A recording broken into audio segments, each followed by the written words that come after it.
বড়ুয়া বিধানসভার বিজেপি প্রার্থী সুখেন কুমার বাগদির সমর্থনে প্রচারে জেপি নাড্ডা।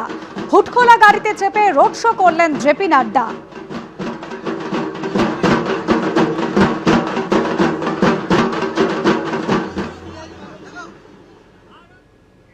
আলিপুরদুয়ার বিধানসভার তৃণমূল প্রার্থী সুমন কাঞ্জিলালের সমর্থনে অভিনেতা দেবের রোড শো।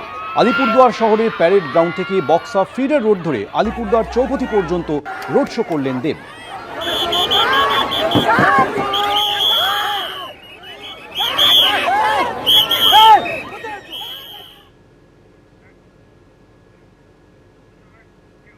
কোচবিহারে কংগ্রেস প্রার্থীর সমর্থনে প্রচারে এলেন জাতীয় কংগ্রেসের সভাপতি মল্লিকার্জুন খাড়গে। বিজেপি সরকারের সংখ্যাগরিষ্ঠতা নেই, তাই এ রাজ্যে শান্তি ভঙ্গ করতে আসছেন প্রধানমন্ত্রী। মুরারইয়ের সভা থেকে ফের বিজেপিকে আক্রমণ করলেন মমতা বন্দ্যোপাধ্যায়। বললেন বিজেপির পতন শুরু, এবারে নির্বাচনে বিজেপিকে হারিয়ে দিল্লি থেকে বিজেপিকে সরাতে চাই, একটা ভোট যেন অন্য কোথাও না যায়।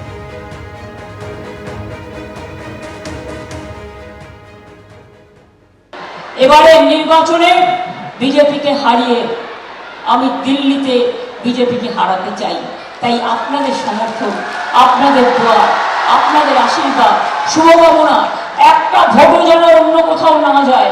তৃণমূল কংগ্রেস ছাড়া, জোড়া ফুল ছাড়া এই ভুলটা করবেন না। দেখেছেন পরশুদিন হারিয়ে দিয়েছি লোকসভায় আমরা, কি করে হারালাম? মহিলা বিল নয়, মহিলা বিল পাস হয়ে গেছে 2023 সালে 25 সেপ্টেম্বর। মহিলাদের জন্য নোটিফিকেশন করেনি, সামনে রেখেছে মহিলা, পেছনে ছিল মহিলা। ডিলিমিটেশন করার নামে বাংলা ভাগ করা, দেশ ভাগ করা আর এনআরসি করা। অত বোকা আমরা বুঝি। ধর্মের কলম আকাশে নড়ে। এবার হেরেছো, তোমাদের পতন শুরু হয়ে গেছে, অহংকারের পতন, ঔদ্ধত্যের পতন।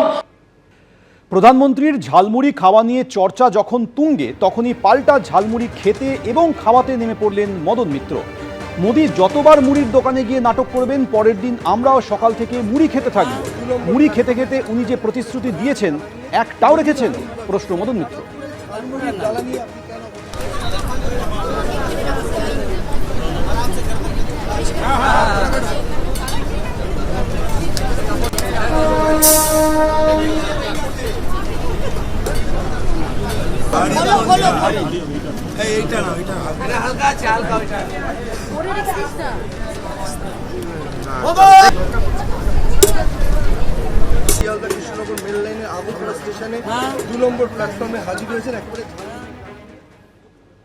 মোদি যত আসবে আমাদের হারানো যৌবন তত ফিরে আসবে।